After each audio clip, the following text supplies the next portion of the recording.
have all noticed that cold just starting to creep in. A little bit. But luckily for us, Alice Beer is here with the hot tips to keep your home warm in the coming months. Good morning.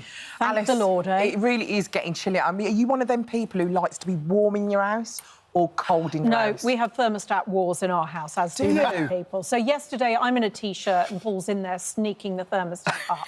Not acceptable to be wearing a T-shirt inside your house. I could live with him. I could live with him. Well, it's all yours, darling. Because he likes it all warm. yours. Yeah. I don't like it when it's cold. I really don't. I don't like feeling the cold. But, you know, my heating's not working anyway, so I have to be cold. Oh, there you go. Well, think of all the money you're going to save. I can't be bothered. I can't be bothered to sort it out. I can't be bothered. I mean, you should sort it out. I'm putting a jumper on and I've got a hot water bottle. I'm fine. It's fine. Exactly. I've got a lot of juice on this body keeping me warm, so don't you worry. Well, generally, people don't turn their heating on in the UK until the end of October. Right. When the clocks change and the temperature comes down. Across England, it's usually when it reaches about 13 degrees outside. Scotland, they're a little hardier. They wait until it reaches 12. When I've just checked the weather now, and it is 13 degrees across most of the UK, and it's about 12 in Scotland. So the majority of people across the UK will have their heating on. Yeah. So it's going to get milder again next week. Look at me doing the weather.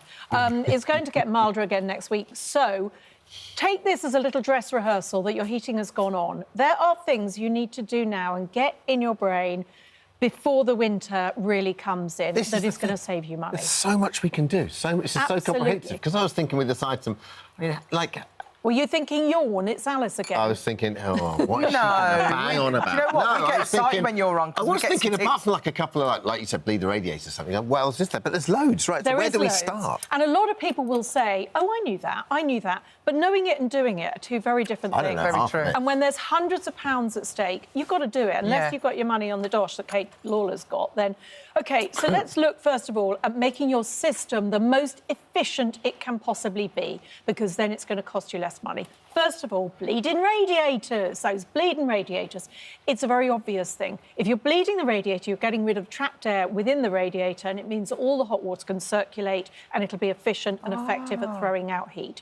All you need, I used to think it was a job for the man of the house, the patriarch. He had a special little key Tupperware container. That's all we've got left. It's all you've got left. That and putting out the bins, according to Theresa May. But no, you can do it very easily. Watch a little YouTube video if you're not sure, or ask a neighbour or a friend to help. It really makes a difference. And it makes you feel good when you know how to do it. Yeah. Empower yourself. It's ridiculous that we don't know how to do these basic things. Then, secondly, turn off the radiators in rooms you're not in. This is the thing. We've probably gone into summer, the heating's off, the radiator valves are on in every room. But if you've got a room that you're not in for most of the day, those valves have to go down or off. Yeah. Because it's just a waste of the powering of the system, spreading water through the whole house. I'm going to do that. The thermostat. OK, are you making notes? Well, no, that is a first. She does a little tick whenever she is making notes on my item. Yeah, turn the heating off and Greek meatballs. It's quite helpful. I watch this show, you know, it's good. Do you? Good. Isn't it? Pull up a chair. Len's doing this, don't you? So the next thing you could do is turn the thermostat down. 1 degree, £100. A year? A year. That's how much you save? Yes, exactly. So think about it. Your heating should be probably between about 18 degrees and 21 degrees. There are people across the UK that are putting their heating up to 25 degrees. That's basically Lanzarote. Then why are they doing that? Ridiculous. Because they like to feel the warmth, it's cosy, it's comfortable, you can pad around from one room to the next, but they're probably doing it in T-shirts. Honestly, do not get to the middle of winter with a chronic problem about making payments on your electricity bills, on your power bills, when you're cranking the heating up above 21. That is just a nonsense. And Alice, I don't want to put you on the spot, but will we see the same stresses this year with heating bills as we did last year? Absolutely. Although the energy cap has come down, that's nothing to do with the amount of energy you're actually using. So personally, you have to reduce your energy consumption. Otherwise, you are going to still have a massive energy hangover next year. And people have already got debt from last year. So this is actually quite serious. Turn the thermostat down to a level that you absolutely just feel comfortable. Then set your timers. OK, here's the myth. The myth is that if you keep your heating on low, it's more efficient than turning it on and turning it off and turning it on and off. It's absolute rubbish. It's just because if you think about it, you heat your house and that heat is leaking out. You can't help it. Even if you've got a really well-insulated house, you're going to lose heat through the roof, through the windows, underneath the doors. So put your heating on a timer. Set it for half an hour before you get home at night, coming on for an hour in the morning. That's all great. Yeah. But do not keep it on low because you think that's a more efficient way to run your heating.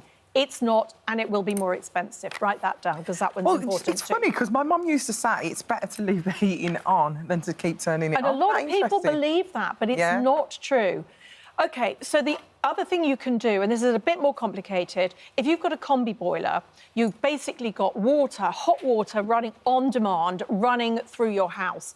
If you have the heat flow of that water, the temperature of that water at 80 degrees, you don't need it that hot. If you bring that down to 60 degrees, no lower, because you start getting risk of Legionnaires and all sorts of things, bring it down to 60 degrees, that's another £100 saved. So hang on, it shouldn't be any lower than 60. No, 60... don't go lower than 60. You start getting into... So you go to the actual boiler and do that? Go to the boiler, look at the bottom, or if you're getting your boiler serviced for the winter, which is also a good idea, then ask them to do it for you. Say, could I just lower the temperature of the water to make money? And should it always be 60? Save money? Like, why should it be more than 60? Well, I don't know. People just set it too high. There's no reason why it needs to be higher than that. Your heating is going to run more effectively. You'll get to the thermostat, the level you've set your thermostat at the same time. Then we have to talk about preventing heat loss, OK? Because this is a big thing. No point putting your heating on and off we go, creating a lovely warm house when it's all leaching out everywhere. Draft-proofing your house, it's the obvious things. Little things like under the doors. We've got this big, long dog sort of draft excluder.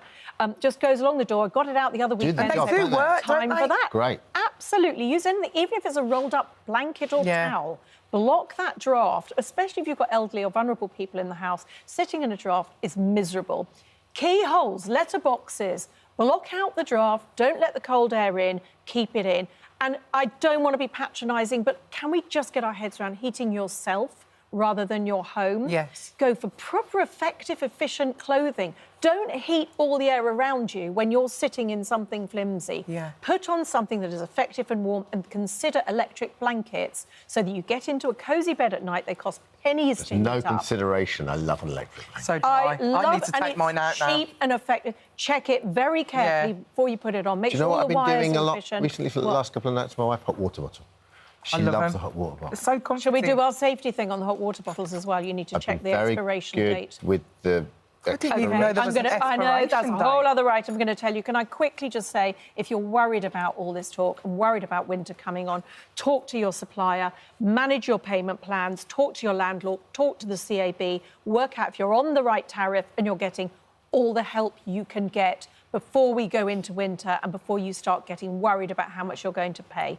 Don't sit in the cold, but don't sit sweltering in a T-shirt as well. Okay. Oh, thank you so much, Alice. Awful lot to Absolutely take in. brilliant. How many notes did you make there? Quite a few. I'm going to take that. I'll give it to you later. She'll be calling me later and say, what were you talking about? Seriously, that was brilliant. It's good that I've got you on speed dial, It is, isn't it, my darling? Good I've got you as well. Thank you so much. You're very welcome.